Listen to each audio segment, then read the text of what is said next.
Today is July 22nd. Start again. It's July 30th, 2022. My name is Henry Mendoza. I'm interviewing Ruben Chavez. Can you restart, Henry? Sorry. Okay. So you don't get the hiccup. Okay. Okay. Today's July 30th, 2022. My name's Henry Mendoza, and I'm interviewing Ruben Chavez. Ruben Chavez is here in North Hollywood? No. Burbank, California. Are we in Burbank? Yep. The boundaries drive me crazy these days, especially in the valley out here. Mm-hmm. For Voces animation project, part of the University of Texas Austin Voces Oral History Center, in partnership with the University of Texas at Arlington Department of Communications. We're at the offices of the Animation Guild,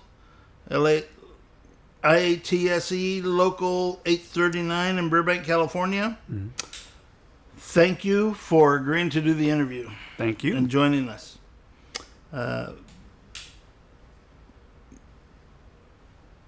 Quickly introduce yourself. My name's Ruben Chavez. I'm 62 years old, born and raised here in Los Angeles, California. Was in the animation business close to 40 years. I've just recently retired. Started off in East Los Angeles and went over to Long Beach State Art Center and then went into the animation biz right after that. Started making cartoons for another 38, close to 40 years. And here we are now. You were raised in East Los Angeles? In East Los Angeles. What was that like? The barrio, see the movie Stand and Deliver. That was how it was. But I was pretty fortunate. Had a very loving family that took care of us and made sure you didn't go the wrong way. So a lot of family support, and which was very important. And they made sure you kind of go in the right direction. And they knew I had a love of art when I was a child, so I was always drawing. As soon as I could pick up a pen or pencil, I was drawing from then on. So that probably helped me. But we did good. Your parents, what did they do for a living? My mom is the only one I knew, never knew my father. And my mother was a seamstress. She worked at Tobias Kotzen down in Los Angeles, doing those Angel's Flight pants. And she was doing that for a good portion of her life. I lived with my mother and my grandmother, so they were the ones who raised me. And all my cousins, I was an only child, so all my cousins, which were all 4 girls, 1 boy, were always over the house. So it was like I was never alone. I was either there in East Los Angeles or in Montebello with my aunt and uncle. And that's pretty much how my life was growing up. You were an only child? Mm-hmm. So, but not really? Not really, no. It looked like I had 4 sisters and 1 little brother, which were all my cousins. Because like I said, if we weren't at my house, we were at their house. They made sure they took care of me. If they were going somewhere, got to bring Ruben. You grew up and were raised in what I consider a pretty interesting time for East Los Angeles. Mm-hmm. I remember East Los Angeles used to have more Mexicans than anywhere else in the world. Yeah. Except Mexico City. Yeah. What are your memories, if you had to encapsulate? As my memories there were good. I mean, we had aunts and uncles who were always coming over. My grandmother and my mother had a small house. But it never seemed very small. They were always preparing, cooking food for someone coming over. Someone was always coming over to have the food. My mom and my grandmother were great cooks, and everyone in the family knew it. So we always had someone over the house. As poor as we were probably, it didn't seem that way because we had a lot of love, which was good to have. We were around a lot of gangs. There was a lot of gangs in the neighborhood. And, it's amazing when you think back, it could have gone in that direction if I didn't watch it right. But fortunately, I had a lot of people making sure you're staying on the straight and narrow. That wasn't easy. No, it wasn't easy at all. I think, like I said, my drawings, the love for art helped me, I think. The family supported that. And I think also, which was also really good, is there's a big family bond that we had, which kept us all together. We needed that. I think everyone needs that. It's very nurturing. Church play a role in that? Yeah. We went to church a lot. My aunt and uncle were very strict about it. My mom, not so much. She was kind of like, we'll go some days, and we might not go other days, but we would go. They weren't as hardcore as, like I said, my aunt and uncle were, who were very stern. Take the kids to Catholic school. My mom said, we can't afford Catholic school. She was a seamstress. And at that time, I think you had to pay for uniforms and all that. Well, that was just extra money you couldn't do. So I had to go to public school. But we did do it. We did good. I made do. Went to Rowan Avenue Elementary. Then went to Stevenson Junior High School for junior year high school, and then Garfield High School afterwards. Garfield High School has a rich history. Yeah. How was it for you? It's where I met my wife. We were high school sweethearts. I was in the marching band. She was in the Tall Flags drill team. And it was during the time of Jaime Escalante. He was there teaching at the time. And I never had him for one of my classes. And but it was tough growing up. Like I said, there was a lot of gangs around there.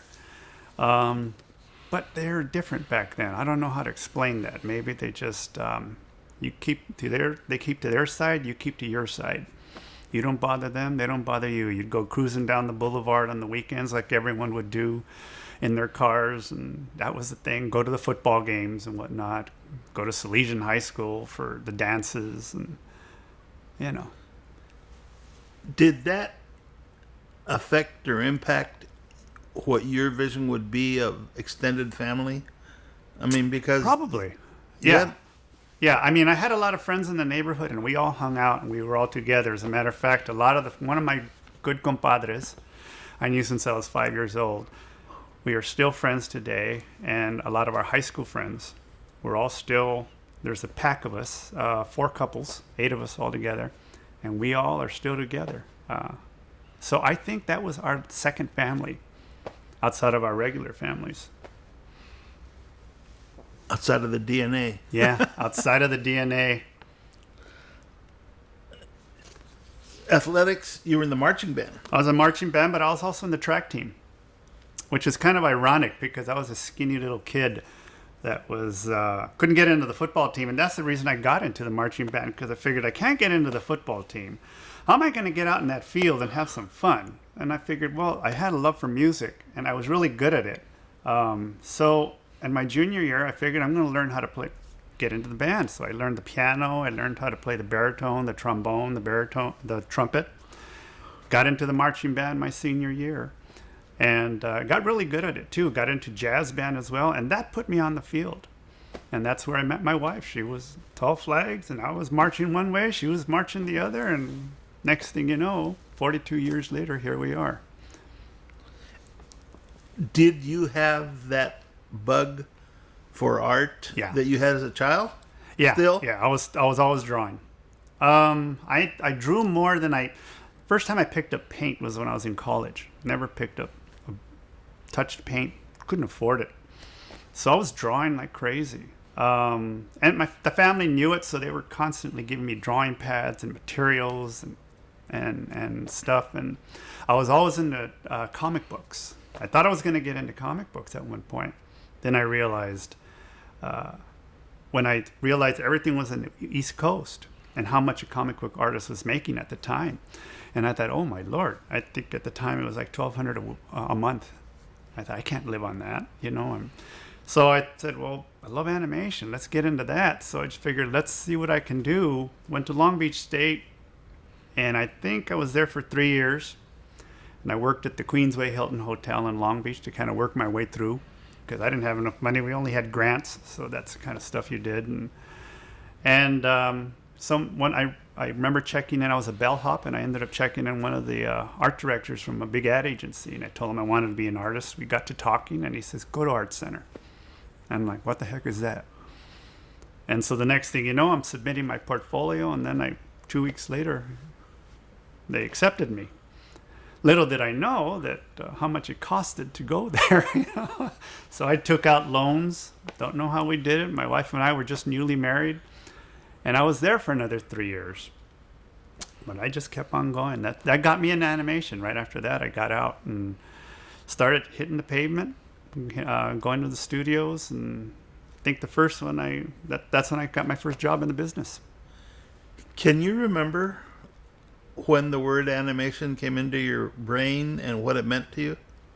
Yeah, the first time I saw one of the first Disney movies, I think it was Lady and the Tramp, and then Peter Pan. And wow, you were just entranced. That's what I want to do. But I didn't know it at the time. I still loved the comics, and but that was it. That was the bug. Going to the Garmar Theater in Montebello, and seeing all the Disney classics when they were say Cinderella's going to be. I gotta go. Had to go see that one. I'd see them all: Peter Pan, Lady and the Tramp, The Jungle Book, everything. So once you got the word in your brain, you were there. You were there heading toward it. Didn't know what I was going to do in there. I just knew I wanted to get into the biz. That's what I want. I want. This is what I want to do. I want to work for Disney. Of course, everyone wanted to work for Disney. Did you know? How much did you know in that time that you were in college before you went to the art center about animation and the roles and what you could do? I didn't. I was learning it on the fly. I mean, that was the other thing is coming out of East LA, I didn't have the training that some of the other more privileged kids had. So I was playing catch up from day one in college. Like I said, never learned how to paint. Had to learn my colors on the fly. Someone who'd probably been doing it since they were a kid. I knew nothing. So it was trying to just keep your head above water through school and taking it in. Loving it, but it was a lot of work. Crayolas. Yeah, I started with Crayolas, but I didn't know the difference between, complementary colors and tertiary colors and what's harmonious and what's not. And I still don't.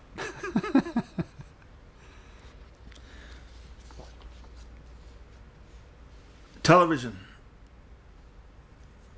What was your relationship to Oh, the television? Saturday morning cartoons. Well, I don't know. Yeah, that was my relation. Every Saturday morning, getting up early in the morning to see all the cartoons, the Bugs Bunny, all the Warner Brothers shows that they had on there, the Hanna-Barbera shows that they had, Scooby-Doo, that they had on there at the time, and that was my thing. That was what you looked forward to. During the week, you were looking at some shows like Hobo Kelly or one of the other shows that you would look at during the day. But that's what it was. You turn on your laptop. And we had a black and white TV. We didn't have a color TV. Couldn't afford it. So it was a little black and white thing. But I was up at 7 o'clock in the morning. Oh, wait. Had to go to church first. Then come back so then I can see my cartoons. I don't want to get ahead of myself for us, but black and white television. Yeah. A little different now. Yeah. But you've seen it all. Yeah. Seen Been the a part of progression. it all. Yeah. You see the progression, how it went from TVs to what it is today, Yeah. I seen it all. It was that going from the CRT screens that we all worked on, these big, fat, giant monitors, to what we have now on our phones, It's how I transitioned in my business when I did regular painting backgrounds, to going digital all of a sudden when everything ended and you had to go digital, or that was it. And again, I don't want to go too far too fast, but you touched on Cal State Long Beach Art Center. Yeah. You ever know where you come from? Do you ever think about that? No, I don't. It's a mishmash, kind of. You're just. When I was at Garfield, I always said I want to go to good art school, and I remember the recruiter said, Long Beach is number 5 at the time. This was back in the 70s. He said, Long Beach State is ranked number 5. And I said, okay, I didn't know any better. At the time, we didn't have what we have today, which is the internet. You couldn't research something. If you did, you had to pick up the phone and call or write a letter. Isn't that something? And throw it in the mailbox and wait a couple of weeks to see if something comes in and find out if it's, or look and go to the library and do some research on newspapers. But if you don't know where to look or how to look, so you just took whatever advice they were giving you at the time. And at that time, they said, go to Long Beach. So I did. Everyone else is going from Garfield to Long Beach, so why not, So I went over there, and they had an art program. And I was there for a while. And I learned more than what I did when I got in. But when I transitioned from there to Art Center, it was a huge jump. It was enormous. Then you realize these are where the top guys are and gals. And, oh, man, you thought you were really good until you're working alongside some of those who are just putting out some artwork that your jaw's dropping. You're kind of going, how am I supposed to compete against that? But you did. You figured, well, then I just try a little harder. Have you ever thought about that? You expanded your mind like that. Yeah. It was survival. You think? For me, it was. I think that what also helped, what a lot of people need is they need that desire to do it. You need to want to do it. And I remember learning in the biz, one of the old timers told me, when I started learning about being laid off, that's how the business was. You'd be on so many months and then you get laid off. And I remember him saying, and it kind of holds true to everything else that I was doing, when he said, this is how the business is. You're going to be on and you're going to get laid off, and then you're going to go back. If you don't like it, that's fine. You can leave, because there's 100 people behind you ready to get in where you are right now. So if you like this, you work hard and you make sure you stay. Or you do whatever you need to do. Sometimes you need the break, he says. So don't worry about being off for a month or two. Do something else. Work on, flip burgers if you have to. You'll be back. If you're good enough, you'll be back. And you learn to hustle. And that's how basically it was for me all the way through college. I was having to hustle extra hard. Because even though I thought I was really good, which I was, there's always those others that were just a little bit, those prima donnas that are really, really good. And you have to compete against that. And that's what drove me. It made me push harder. And I guess it worked. How did you know you were really, really good? Well, besides everyone telling you, everyone's always telling you, oh, you're really good. You're really pretty good. I seen my drawings. I looked at my old high school drawings. You laugh, and you kind of go, oh my Lord, how did I ever survive in the business? And then you see where you went from there to where I am now, and you knew you were good enough, but you really don't know. You didn't know until you were there and you're competing against the other people and you see the other work and you kind of realize, this is what I'm up against. That's when you know. And then you figure, well, I think I can do that. It's just going to take me a little longer. I'm just going to have to learn it a little harder. And he can probably do it overnight. It'll probably take me a few days, but I'll do it. And I did. Can you remember your first job? Yeah. First day? First day, yeah. It was my very first job. It was actually with Don Bluth. He did The Secret of Nim. And if you ever remember those Dragon's Lair video games, him and Gary Goldman. So he was the first guy I worked for. Actually, it was two companies. It was RDI Video Systems and Don Bluth. And I was at RDI Video Systems, which was doing some of the promotional stuff for them.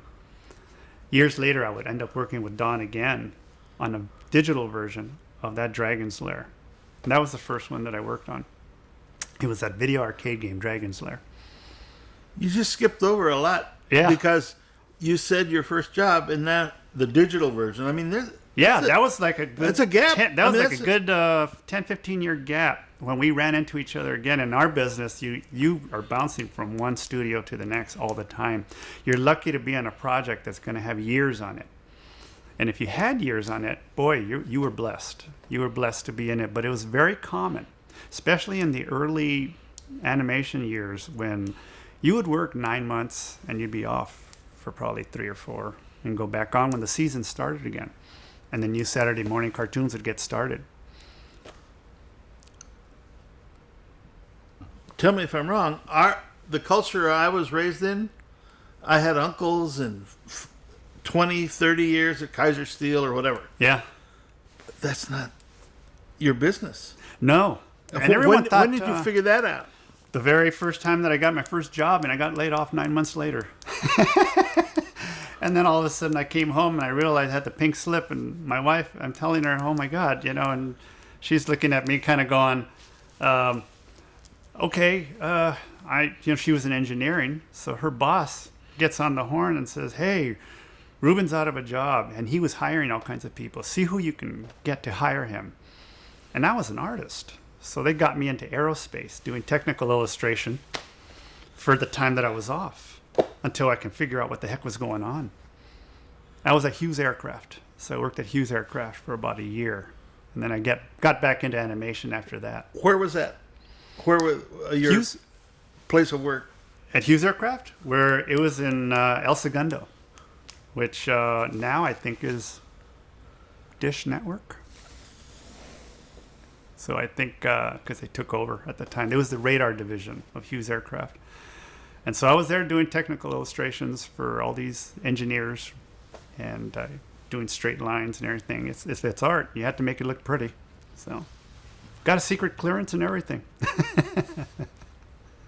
Again, you had to make do. You simplify that, but you were doing engineering art.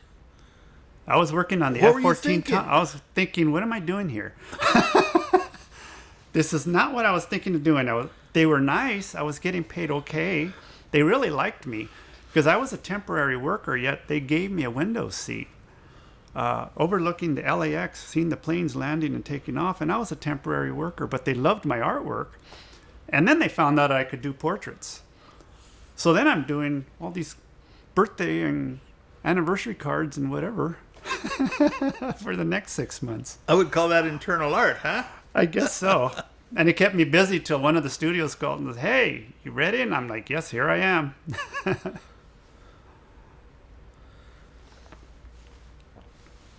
So where were you then? I mean, I'm trying to... at what point did you arrive at what you think you were going to do? You thought you were going to do? Well, I knew I liked animation. I think after I did Filmation for a little while... Hold it. Did what? Once I worked at Filmation Studios. You remember He-Man Masters of the Universe? Yeah, but what's Filmation mean? I mean, yeah, a name? It's a studio that I worked at, and they were one of the last animation studios to have everything done here in the United States. Everything from beginning to end. It was the last studio here in the United States before, and I was part of the big layoff. Again, here's the layoffs again. I make the joke that after 12 layoffs, I stopped counting. And it was true, because you just stop counting after a while. You just figure out, okay, I'm done with this job when I go on to the next one. I think the nice thing that held us together is we're all in a union. So just like the Screen Actors Guild has a union, the directors have a union, the Animation Guild has their union. And they helped us with the benefits. They helped us get connected with other studios. And that's what keeps your head above the water. That was a while ago, though, right? Yeah. That was a while ago. But they were already a force, the union. The union, yeah. They were motion picture screen cartoonists at the time before they changed their name to the Animation Guild or TAG. Yeah. So was there a point at which, okay, I'm in animation, not just artwork, that you figured... This is it? Declared, yeah. Yeah, I think once I was doing that, I figured this is what I want to do. The pay was great. Compared to doing comic books, it was a big difference, a huge difference. And the benefits were there. And it was in the medium that I wanted to do, which was cartoons. I wanted to get into cartoons. So, I figured this is what I'm going to do. I don't know how far we are into your career, but at what point, was there a point where you realize or your cultural background, bilingual? Mm-hmm. Yes. Always, yeah. Where the cultural differences occurred were on your mind? Came up? Yeah. From the beginning. Yeah, even in school. When I went to Art Center, there was the running joke. I think me and there was one other Hispanic on my class, and that was it. Now it's different. Out of how course. many? Roughly. A couple of hundred, 200-300. And it was me and someone else. And that was it. I actually had, in my last year at Art Center, I remember seeing them giving tours to high school kids, and one kid's walking through and he has a Garfield High School Letterman jacket on. And I went, oh my God, Garfield, what happened? You know, if I'd have known then, when I was in high school, I would have been there in that school from the beginning. Did he get what you got there? Yeah, I mean, in terms of, did he, when Don't you know. recognized Garfield and you realized? They were touring him around. I was one of the students there, and he was getting a tour with all the other high school students. And so obviously they had reached out to them, which was a good sign. You know, and that was probably 1982, 83 when that was happening.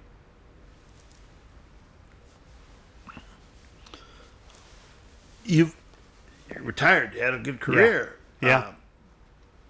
Did you ever think about other movies, more stuff? I don't know how to put it. At one point, when business, because it was very cyclical, so the business would be up and it'd be down, it'd be up and down. They told me that from the beginning. That's how it's going to be. You're going to have some great years. You're going to have some bad years. And when we were having some bad years, which fortunately for me, I was never laid off more than 4 months, which was very fortunate. I had friends who were out for longer, but I kept busy. But at one time, I wanted to get into matte painting, which was, if you remember all the, what they called everything behind the actors. Nowadays, it's all digital, it's on the computer. But back then, they used to paint everything on glass. So if you look at the first Star Wars, a lot of those backgrounds are matte painted, meaning they painted them on huge 68 by 48 pieces of glass, and then they'd have the little center section where the actors are going to be superimposed and composited onto it, and you do all these paintings and make it look real. I was thinking of getting into that, but it was very cliquish, hard to get in. I had some friends who were matte painters, and they said if you can get in, it'd be great. Even with their connections, you'd have to know someone who knows someone to get in, because they're a union as well. But the guys that were in there are very good. They were very good. And then that ended up being a dying art because everything started going digital in the late 1990s. And now it's all on computer, which they do now. For a guy who has trouble with a Mac, my fingers are... You've seen a lot. Yeah. I had to go from traditional to digital, and I had to learn it on the fly. In the late 90s, I had to learn Photoshop and all those other things, and there was no classes for it. We had to learn on our own. No one was there to teach us. So to stay alive, and then the last movie I worked on was The Iron Giant. And that was the last traditional movie with Brad Bird being the director, where everything was done traditionally. After that, it went digital. All digital. And I had to learn on the fly. So we were all of us were learning as we picked up the computer. What do you do? How'd you do that effect? I don't know. Well, show me what you did. Well, I did this. Well, you can do that? I didn't know you can do that. And then all of a sudden you're learning how to maneuver around this program. There was no courses to teach you. You've used that term more than once, learn on the fly. Yeah. A lot of that was on the fly. Friends? We all got together. Sometimes we would talk to each other. Like, where'd you get your job at? I got it at such and such. How are they doing the backgrounds? Are they painting them traditional or are they doing digital? Everything's digital. Crap. Okay, so what do we do? You know, how hard is it? Is it the easy stuff or the hard stuff? Some of it's kind of hard. So you're trying to learn it as you're going along. At the foundation of all that was communication. Yeah. Personal, professional, business to business. That's what kept me alive in the industry, was having a network. And you made sure you knew who was where and what. It even got to the point where I knew so many people were calling me to say, where can I get a job at such and such? Or do you know where there's an opening for this? And I would know the director. That's what, like, when I ran into one director friend of mine. He was my artist, and now he's a big director at Nickelodeon. That's when we seen each other, and we kind of go, oh my gosh, you know. But it was that network. Having that network is what kept me alive in the industry. And I learned that very young when the old timers were saying, make sure you make a lot of friends and you keep your network open. I got a lot of good advice from some very good people. I was just thinking that as you referred to the old timers again. The old timers. The guys that worked on Snow White and Sleeping Beauty and Lady and the Tramp and Pinocchio. I was working with some of those guys when they were just on the way out. So they were able to pass on some information to me. So, what about the teaching? Is it going on out there now as you look back? I mean, are there people teaching some of the things you had to figure out from the network? Now it's just all over the place now. Before, I was even doing some teaching at one point. I think it went digital in 1999, and that right around 2004, 5, give or take, is when I started teaching for a little while at Studio Arts in Los Angeles, which was getting a lot of working professionals to come in to help people who are trying to learn the biz and or stay alive in the biz, because a lot of them were still transitioning themselves. It took like 5 years to transition fully.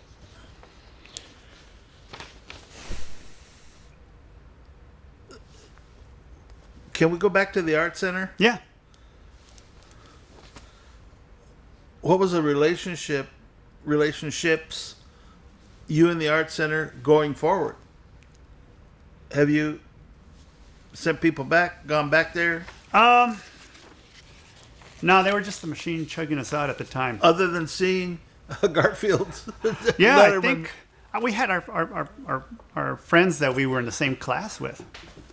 We maintained some relationships, and some stayed pretty good all into the industry, you know. But Art Center itself, no, not really. I never stayed in contact with the school after that.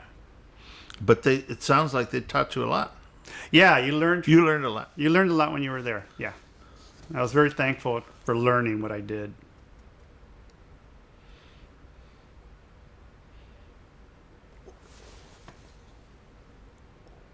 I don't want to put words in your mouth. What have you seen multicultural as you've grown to retirement and advanced? Yeah. Have you seen differences? Yeah, I've seen a lot more Latinos getting into the industry, thankfully. A lot of other cultures as well, getting into the industry as well. My overseas travel helped a lot with seeing some new talents coming in, Filipinos, Asians that are more in the industry now, more so now than they were back when they were there. They were probably, when I got into the business, which was the late 80s, there were some other cultures in the industry, not as many. It was a lot of Caucasian, but there were some in there that were, you know, Hispanic, Asian, African American, you know. One thing that caught my ear as you've been talking was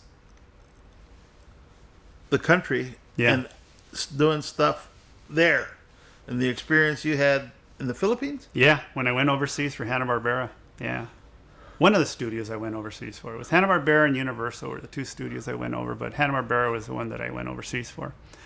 And that's when everything got shipped, when nothing was done here in the United States anymore, and everything had to kind of go to production overseas because it was less costly. So they needed a lot of us to over supervise. And then when we were sending artwork over there is when we were talking earlier, is when I was saying we had to send artwork over. Studios needed to send stuff over there, but they would get stuck in customs, and they'd be stuck in customs for weeks. And all of a sudden, you're kind of going like, okay, the studio's going, well, we have an air date, which is in 2 weeks. And if we don't get that work back and go through editing and composite the music and everything and get it ready for the network, we're going to get fined $100,000 a day every time we're late. We got to figure out another way of doing this. So they said, let's send some of our artists one at a time. with a whole bunch of artwork. It goes through with them. It doesn't sit through customs. They can get it in 1 or 2 days. You get production done, and when they come back, you come back with a whole bunch of, 80 boxes or whatever. And that's how they were doing it. So it gave me a chance to go overseas, to supervise, to see how things were in another country, how work was being done. It was a big eye opener. An incredible education too, It was. right? For free. I mean, part of your process was learning the marketplaces that. Yeah. Can you elaborate on that? Yeah, when you're learning how the other markets work, you're working with other expats as well. So they're coming from Ireland, from England, from Australia, and they're having their studios doing work overseas as well. So you're getting to communicate and see how production is being done, because everyone wants to keep costs down, and that's how they were doing it. And you kind of picked up on that, and you kind of go, okay, well, this is how it is over here. And you get to see how they lived over there. In the Philippines, it was a third world country. And, I used to joke, say, gosh, Tijuana looks like Beverly Hills compared to some places I've seen in the Philippines.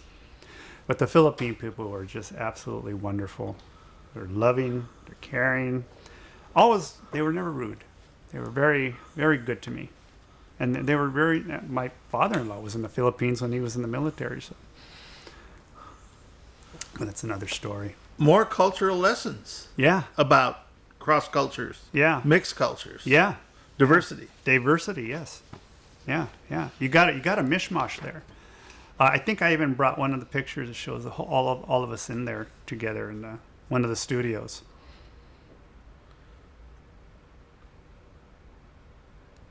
One of the things that strikes me about this animation business is the levels and roles. Can you name some of those that people? Yeah, I watch Mickey Mouse, and that's one thing. But yeah, it's what are the different positions? How do you and get everything? there? And who helps get that on the air? Yeah, it goes all the way beginning from the writing. It goes from the writing, and then it goes once the writing is approved and the scripts are done. Then they go into what. It would go into the storyboard format, where now it goes into like little TV panels, best way to describe it. So now you can visually see it. The director is going to kind of translate that into where it's going to go from storyboard to design. Now the characters have to be designed, the locations have to be designed. So then you have location designers, character designers, and then character colorists, location colorists. That's where I would come in.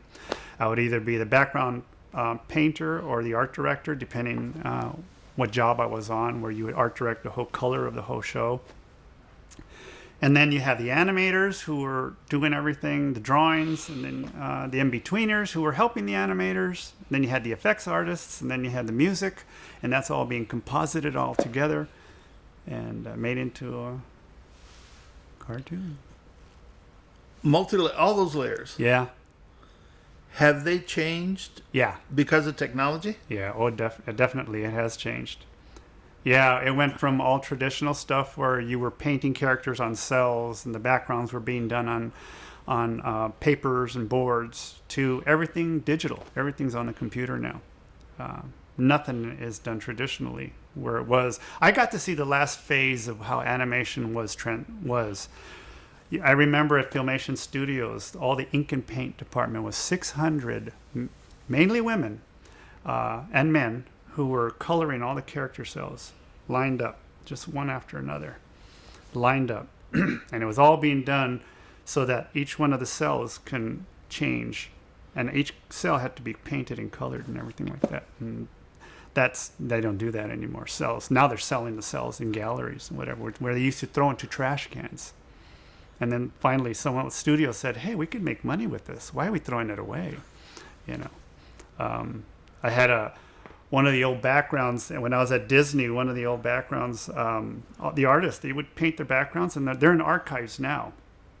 And they're handled with white gloves and everything like that, because it was the original artwork, which was painted with gouache. And when my wife and I were up in Carmel in one of the galleries, they had an Ivan Earle artwork up there, and they had all of his stuff. Ivan Earle did a lot of the backgrounds for Sleeping Beauty. And so now he had these beautiful paintings that he had done in his later years. But then they had one of his original backgrounds from Sleeping Beauty. And the guy had it displayed on a plexiglass. And he had the lights on it. And I remember looking at it and it's gorgeous. It was nice and big. And I said, please tell me you have this behind UV glass. And the owner's looking and going, well, no, why? I said, that's gouache paint. Gouache is light sensitive. It's fading as we're looking at it. And once that's gone, it's done. So if you want to preserve this, you better roll this up and put it away until you get a UV glass in front of it, or that thing's going to turn into white after so much time. It's just going to lose its value. And then you're looking at something that's just priceless now. But those backgrounds were never intended to last that long. It was just using paints at the time for the moment. They would put them on a plate and then put them with the characters, take the shot, and then next. And that was it. You touch on some things. Well, let me backtrack. A few weeks ago, Lalo Alcaraz, La Cucaracha, became the top comic in the LA Times, replacing Doonesbury. Wow. And it was done quietly. But I've known Lalo since Chicano Secret Service. I don't know if you ever saw them. They were a culture clash. They were a culture clash troupe of comedians. Yeah. And then but La Cucaracha was always, so he did that. But to me, how he brings layers of culture to some of the scripts he does. Yeah. You've been around for all of that. And I'm not saying him, just across the board. Yeah. You're starting to see more culture now than back in the 80s and 90s. You didn't see that. Yeah. It was, I even had an idea for that was the other thing in animation. When you had an idea, that's another story in itself. But you learned right away, don't start sharing it with anyone. And if you try to sell it, good luck. You better have a very good lawyer. And don't walk into the studios and say what you have, because they can steal it from you. And I could tell you stories on stuff like that. But I had an idea for, it was something similar with like a cucaracha, and it was a cucaracha band.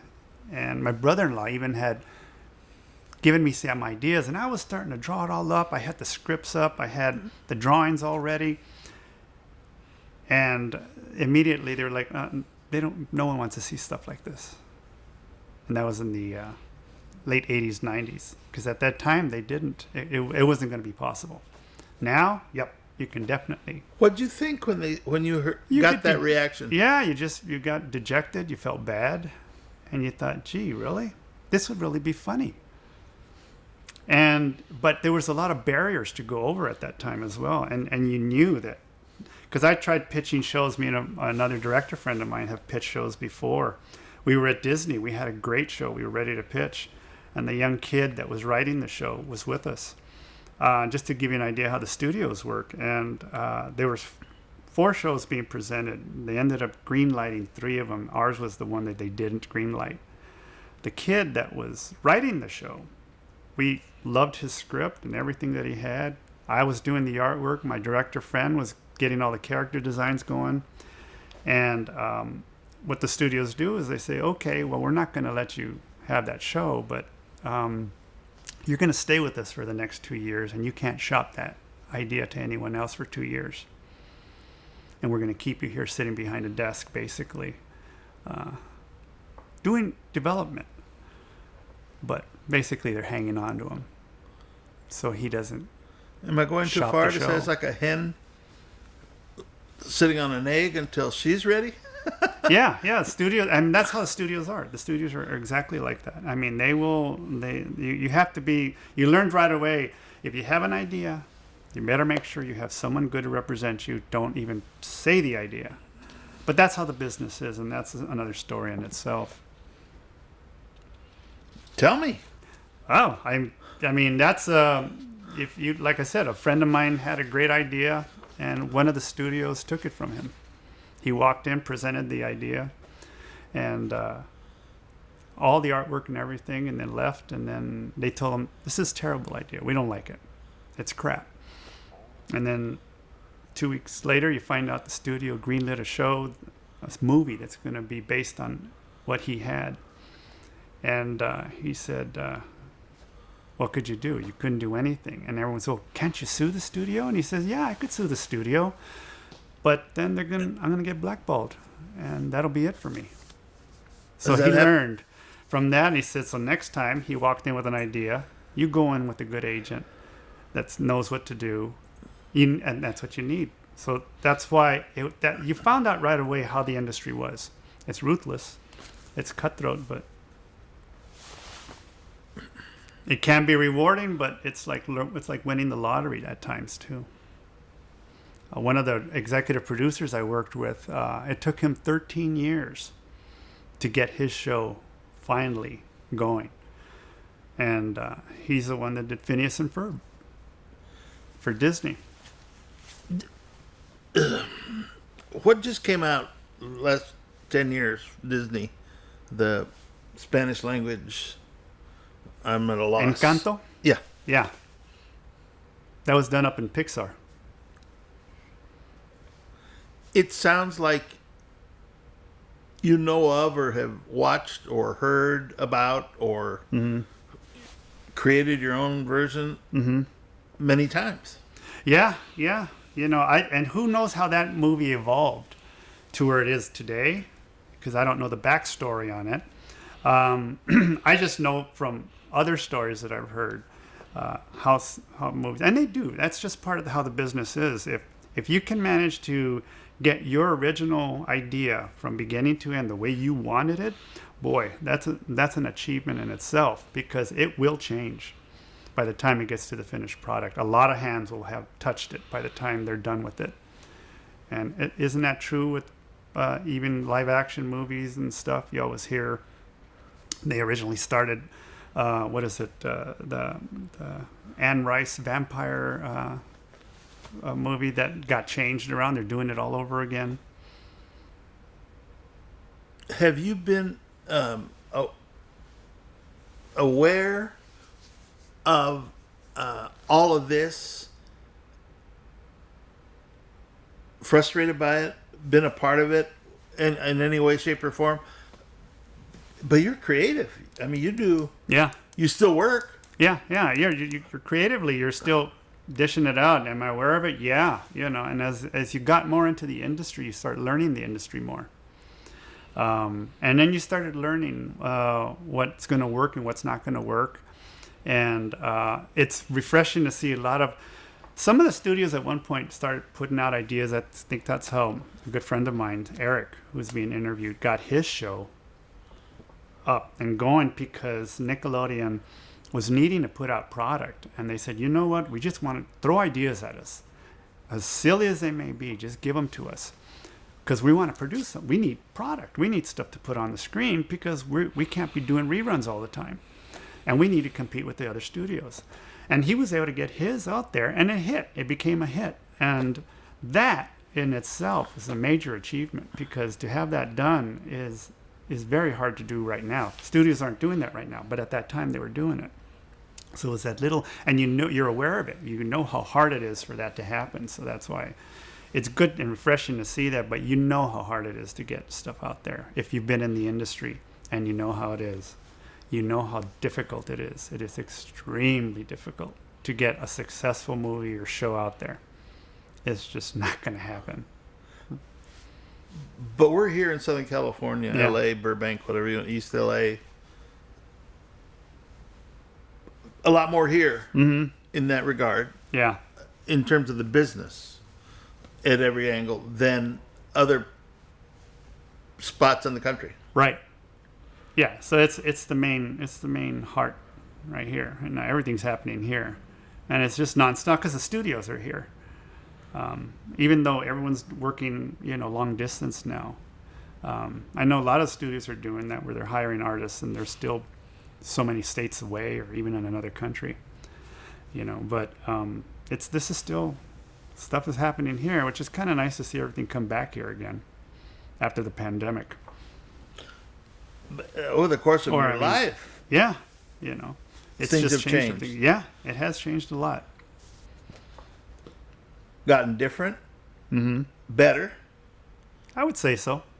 In certain areas, and others, maybe not. But for the most part, yeah, it has gotten better. For Latinos, it's gotten better, a lot better. They're more open to new ideas and more opportunities than they were 30 years ago. You're bilingual, Mm-hmm. and I am too, and I often think about the differences and some of the things that we say in Spanish, or we heard your parents or people on the streets. Mm-hmm.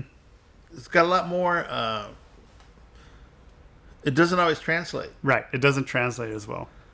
You've seen that happen. Yeah. Are we more multicultural and bilingual now than before?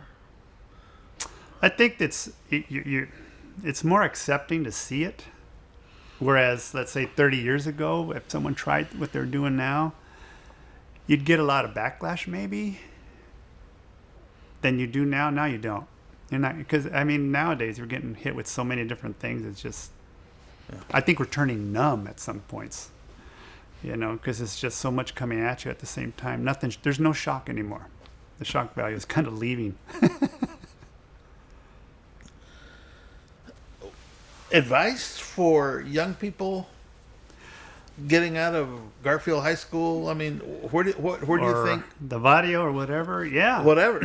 Well, the nice thing is they have the information in their hands, what I didn't have back then.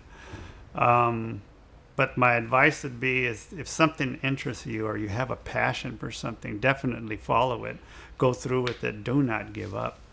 And at the same time, like I said, if I had what they have now, it would have made things, I wouldn't say easier, but it let me make a better decision than what I could make back then. So yeah, I mean, follow your passion. Don't take no for an answer. And you're going to get rejected. It's going to happen.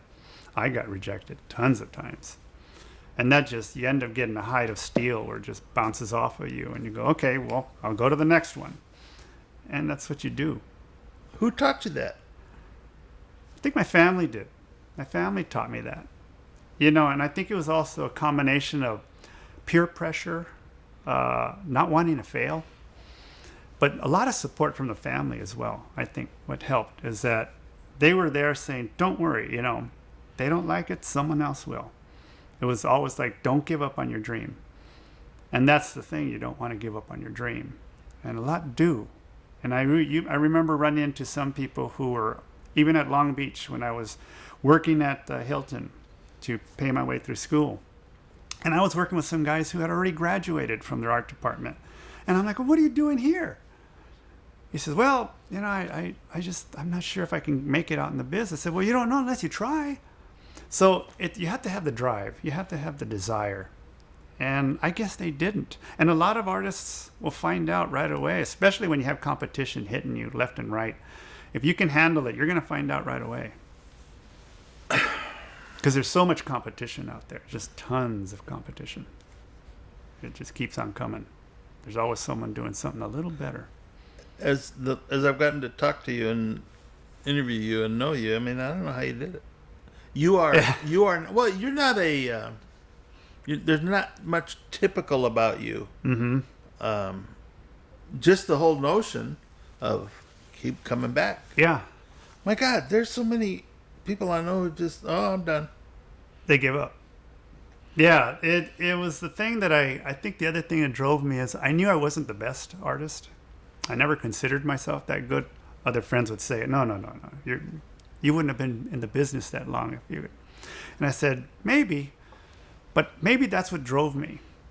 Because you knew it's like, I can't be that really good artist like he is. But I'm going to stay busy. And I'm going to keep working. And I did. And it was mainly because you knew that if it's something you love, it'll keep you going. And it did. I could have still kept on working. I stopped. I literally stopped. I think the pandemic made me stop. And it made me reflect a lot. Do I still want to do this? Is the itch still there? And that's what even Eric was even asking me. He goes, you get the itch? because now that I've been off for some time, I said, not yet. And I said, it'll probably come. It's starting to.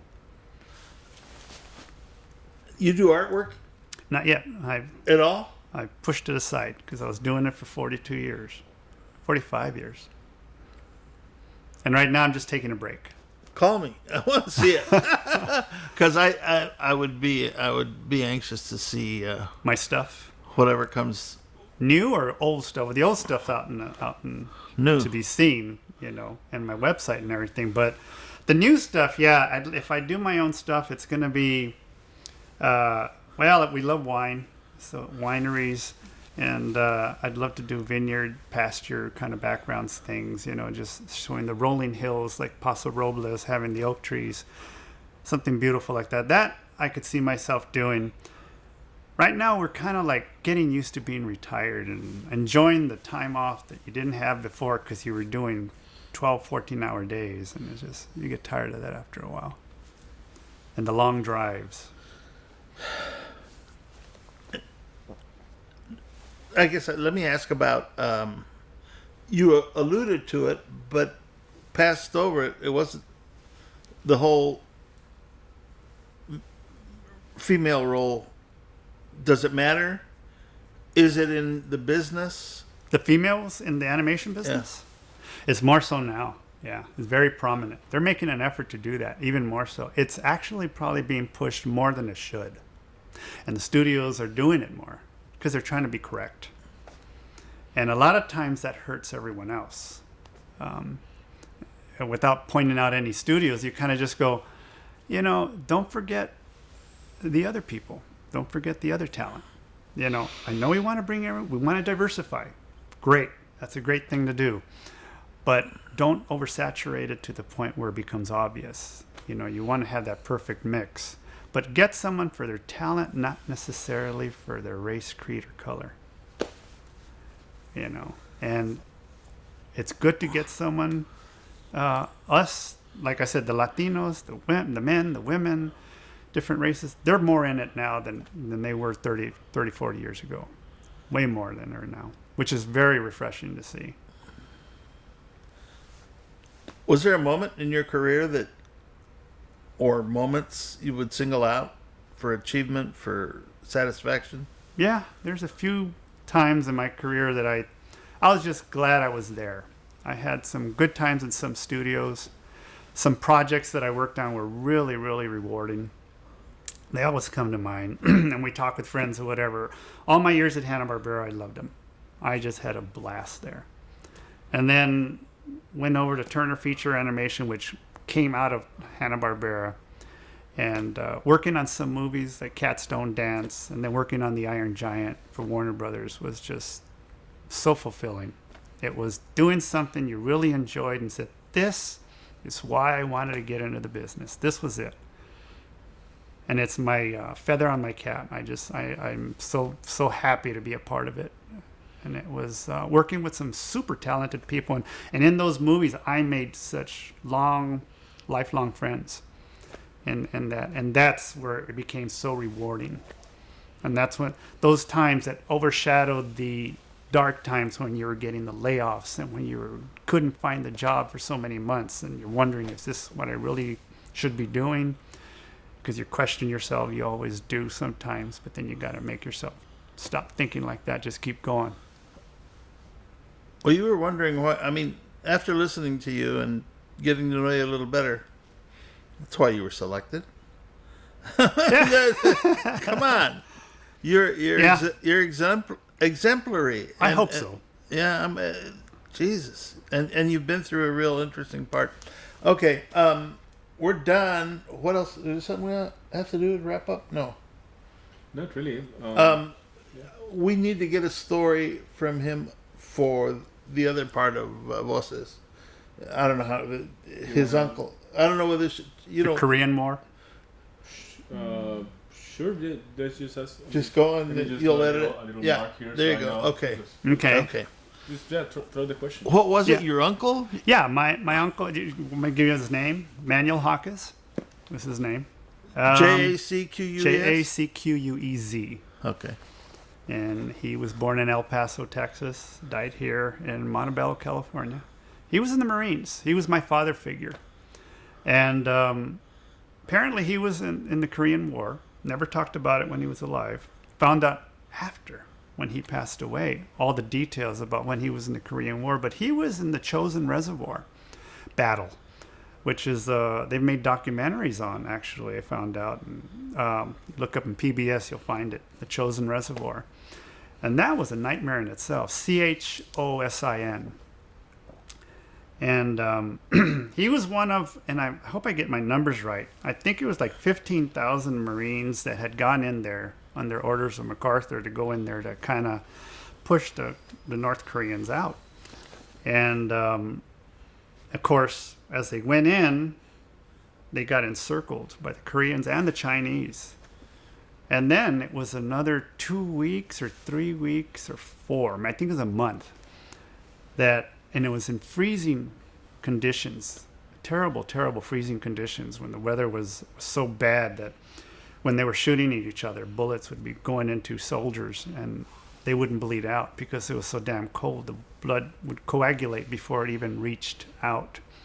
And when soldiers were dead, or they were in a position, they had to snap their arms together or legs or limbs so they can pack them and get them out.